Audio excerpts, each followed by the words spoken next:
Hey there, curious minds. Welcome back to the channel where we dissect ancient drama with a side of modern sass. Today we're diving into Genesis 13, where Abram and Lot take their choosing a spot to live game to a whole new level. Move over, HGTV. This biblical tale is the original property showdown.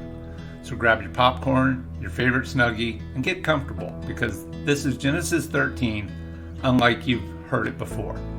Let's start with a reading from the New International Version. So Abram went up from Egypt to the Negev, with his wife and everything he had, and Lot went with him. Abram had become very wealthy in livestock and in silver and gold. From the Negev he went from place to place until he came to Bethel, to the place between Bethel and Ai where his tent had been earlier and where he had first built an altar. There Abram called on the name of the Lord. Now Lot, who was moving about with Abram, also had flocks and herds and tents. But the land could not support them while they stayed together, for their possessions were so great that they were not able to stay together. And quarreling arose between Abram's herders and Lot's. The Canaanites and Perizzites were also living in the land at that time. So Abram said to Lot, "Let's not have any quarreling between you and me, or between your herders and mine, for we are close relatives.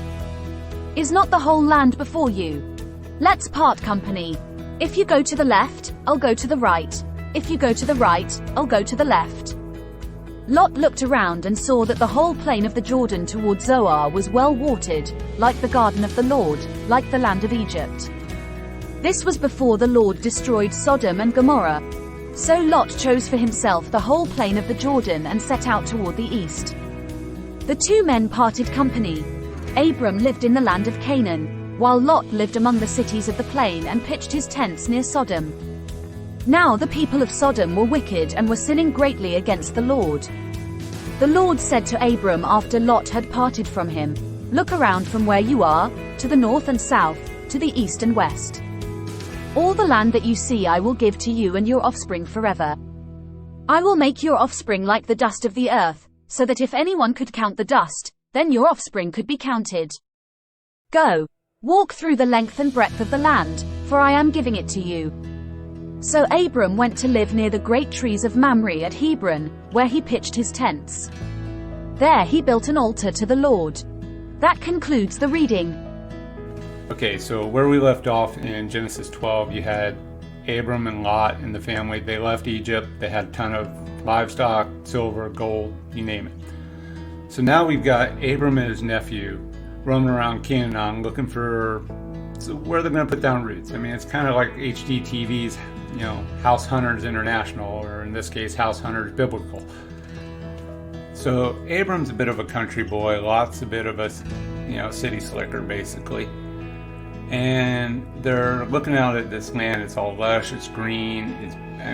Think your modern day golf course, beautiful place. Abram's like, "Look, Lot, my man, take your pick of wherever you want. I'll make do with whatever else you got." So Lot's looking for something near the city so he can pop into Starbucks, get his coffee, gonna go into Crazy Ahmed's camel shop so he can get a camel anytime he feels like, kind of deal. Whereas, Abram, he's looking for something a little more laid back. As we know from historical accounts, Abram's a bit of a diplomat, and so he offers up some advice to Lot. He's like, "Look, I don't want to be the kind of neighbors in a family that communicates in a super passive-aggressive way, like nasty Facebook posts or Instagram, things like that." I mean, seriously, Abram's generosity levels are so sky high, it's as if he's handing out the Wi-Fi password without anybody raising an eyebrow. That's some next level amicable real estate dealings right there. Alright, here comes the modern life lesson.